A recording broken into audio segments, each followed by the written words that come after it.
Halo, assalamualaikum. Kembali lagi bersama kakak di Mas Kim Privat. Ya, kali ini kita akan membahas ya penalaran matematika untuk SIAP UTBK tahun 2024. Ya, saya ambil dari bocoran soal tahun 2023 ya. Oke, langsung saja kita masuk ke soal nomor 1 sampai dengan 2. Kita gunakan wacana sebagai berikut ya. Sebuah gedung mempunyai luas 216 meter persegi dengan tinggi gedung 4 meter. Sekeliling tembok akan dipasang panel kayu berukuran 75 x 400 cm persegi tanpa ada panel yang terpotong. Pertanyaan yang ke-1, manakah ukuran lantai berikut yang mungkin? Oke ya, untuk gambarannya kita akan buat ya sebuah gedung. Saya gambarkan saja gedung itu berbentuk balok ya. Ya, ini ada sebuah gedung, sebuah ruangan gedung ya tepatnya ya. Lantainya dengan ukuran luas 216 meter persegi. Jadi lantai di sini, untuk lantai ini ukurannya adalah 216 meter persegi. Nah, di sekeliling gedung, maka nanti di tembok ya, 4 sisi tembok ini ya, samping, kanan, kiri, belakang, dan depan itu akan dipasang sebuah panel yang berjajar tanpa ada panel yang terpotong ya, dengan panel berukuran lebarnya 75 cm ya. Ini lebarnya 75, di sini 75 cm ya. Jadi sini ke sini itu adalah 75 cm atau 0,75 meter ya. Ini juga ya 0,75 meter dan seterusnya. Tingginya adalah 4 meter ya, sama dengan tingginya tembok. Ini 4 meter. Pertanyaannya, manakah ukuran lantai yang mungkin? Oke. Di sini kita lihat terlebih dahulu ya, 4 dikalikan 54 yaitu 216. Maka betul ya, luasnya 216. Lalu 6 dikalikan 36 itu juga 216 ya, maka ini kemungkinan untuk ukuran lantai yang benar. 8 dikalikan 27 meter itu juga 216. 12 dikalikan 18 itu juga sama-sama 216 meter persegi. Nah, tetapi yang sangat berpengaruh itu adalah kelilingnya. Justru keliling lantai, karena setiap sisi gedung nanti akan dipasang panel-panel ya, yang berjajar, tidak boleh ada yang terpotong. Maksudnya ini tingginya setiap panel itu wajib 4 meter, tidak boleh ada yang terpotong ya. Oke, saya akan buat poin ke-1 dengan lantai ukuran 4 dikali 54, maka nanti kelilingnya adalah sebuah persegi panjang ya. Rumusnya 2 dikalikan panjang tambah lebar. Oke ya, untuk kemungkinan yang pertama, ini saya buat kayak gini aja. Maka nanti kelilingnya itu adalah 2 dikalikan 54 ditambah 4 itu adalah 58. Maka nanti kelilingnya adalah 116. Lalu saya akan mencari banyaknya panel ya. Kita akan mencari banyak panel. Maka nanti banyak panel yang terpasang. Keliling lantai yaitu 116 kita bagi dengan lebarnya panel. Karena setiap ini lebarnya adalah 0,75. Ini juga ya, ke sini itu 0,75. Nah, ke sini juga 0,75. Tiap panel itu lebarnya 0,75. Maka saya bagi dengan 0,75. 0,75 itu kan sama saja dengan 3/4 ya Dik ya. Maka untuk memudahkan perhitungan, 116 saya kali dengan 4/3.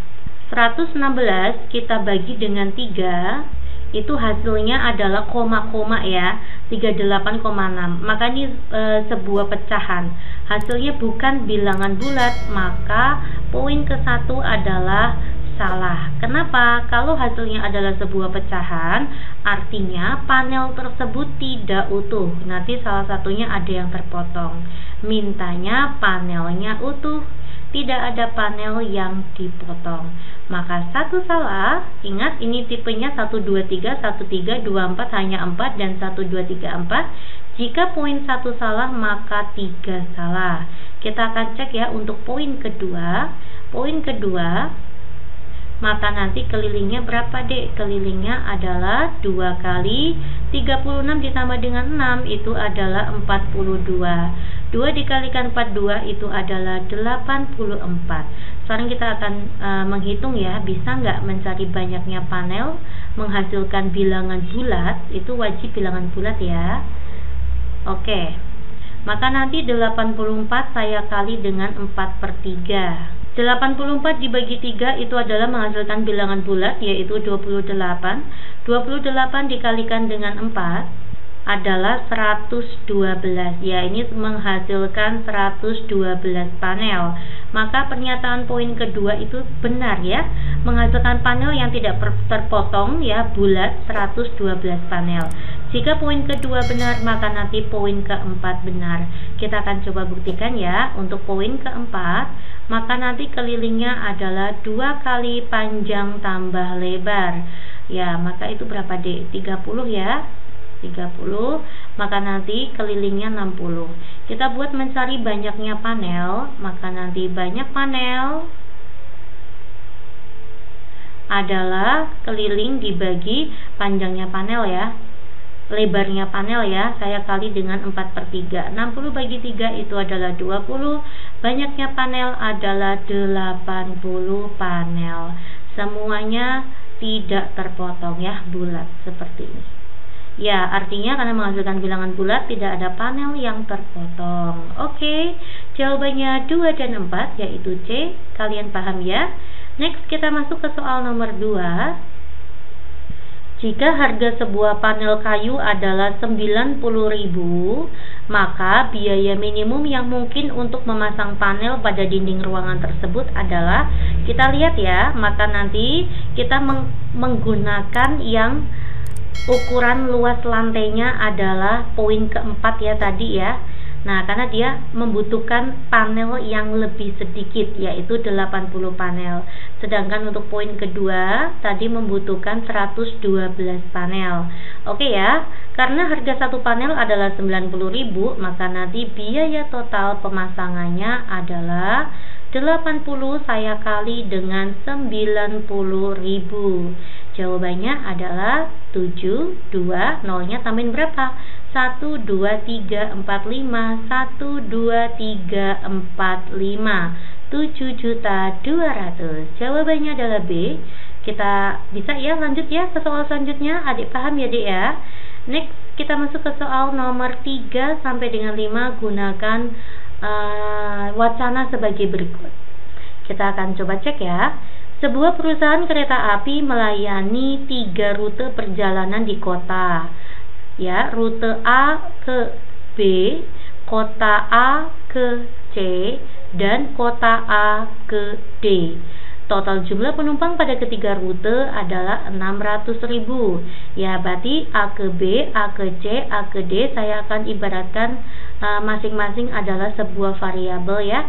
Misalkan ini adalah P, ini adalah Q, ini adalah R.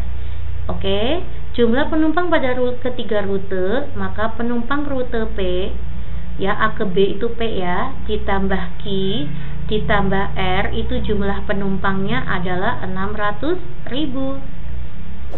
Pada pekan kedua, ini berarti pekan pertama ya. Ini adalah pekan pertama. Selanjutnya, pada pekan kedua, kita tuliskan di sini pada pekan kedua, penurunan jumlah penumpang rute A ke C ya, A ke C maka Q, dan A ke D maka R sebanyak masing-masing 20% dan masing-masing 20% ya. Kita ibaratkan saja itu 20% turun, maka penumpangnya bersisa 80% ya. Maka A ke C yang tadinya 1 saya buat menjadi 0,8 Q. Nah, R-nya juga ya, yang tadinya 1 bilangan bulat, karena turun 20% maka bersisa 0,8 R. Sedangkan A ke B tetap yaitu P. Paham ya? Total jumlah pada pekan kedua itu adalah 528.000. Ini adalah persamaan yang kedua. Selanjutnya yang ditanya untuk poin ketiga, Jumlah penumpang rute A ke C berarti Q ya, dan A ke D adalah R pada pekan pertama. Oke ya, Q ditambah R pada pekan pertama. Kita akan hitung. Untuk persamaan 1 dan 2 kita bisa menggunakan eliminasi ya. Saya eliminasi langsung saja. Saya akan menghilangkan P karena kita butuh Q dan R ya. 1 dikurangi 0,8 itu adalah 0,2. 1 dikurangi 0,8 itu adalah 0,2. Nah, sedangkan ini 600 kita kurangi dengan 528.000.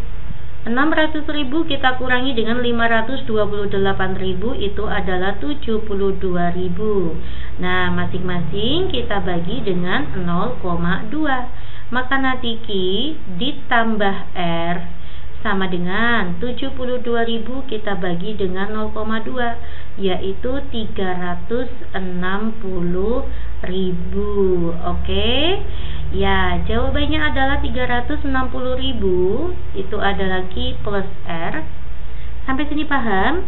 Kita lanjut ya ke soal nomor 4. Total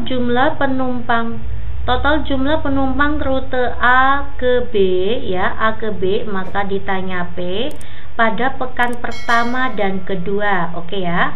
Pada pekan pertama penumpang P adalah tetap ya. Diketahui Q plus R sama dengan 360. Maka nanti nilainya P itu adalah 600.000. Kita kurangi dengan 360.000. Sampai sini paham ya? Oke, 0, 0, 0, 0, ini 10 diambil 6 itu kan 4 ya. 5 diambil 3 adalah 2. Jadi pada pekan pertama jumlah A ke B, penumpang A ke B adalah 240.000. Paham ya Dik ya? Selanjutnya pada pekan kedua. Pada pekan kedua ternyata P tidak mengalami perubahan ya. Maka sama saja nih, pekan kedua pun jumlah penumpangnya 240.000. Maka hasilnya adalah 480.000. Inilah jumlah penumpang P pada pekan pertama dan kedua. Jawabannya adalah D. Kalian paham ya? Oke, kita bisa lanjut ya ke soal nomor 5.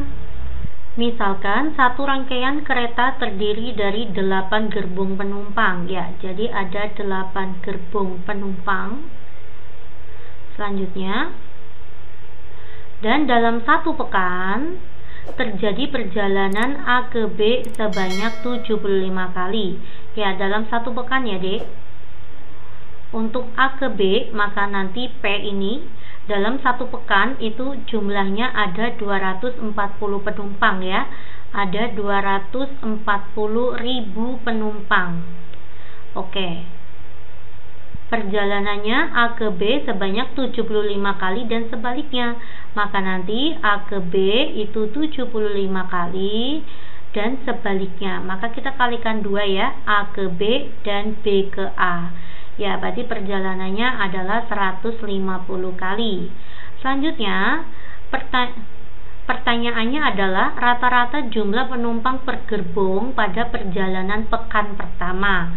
Oke ya Dek ya, kita akan buat sini mencari rata-rata penumpang tiap gerbong untuk pekan pertama. Pada pekan pertama itu jumlah penumpangnya adalah 240.000. Lalu kita bagi ke dalam 8 gerbong ya, 8 gerbong penumpang. Lalu saya kali dengan ini 75 kalikan 2 ya. Karena rutenya 75 bolak-balik. Oke, tinggal kita bagi aja. 24 dibagi dengan 8 itu adalah 3. 75 dibagi 3 itu adalah 25. 25 dikalikan 2 itu adalah 50. Maka 100 dibagi 50 adalah 2. Jawabannya adalah 200 penumpang tiap gerbong pada pekan pertama. Oke ya. Ya, terima kasih perhatiannya. Semoga kalian semuanya paham. Simak kembali video matkin privat lainnya ya. Assalamualaikum. Semoga sukses.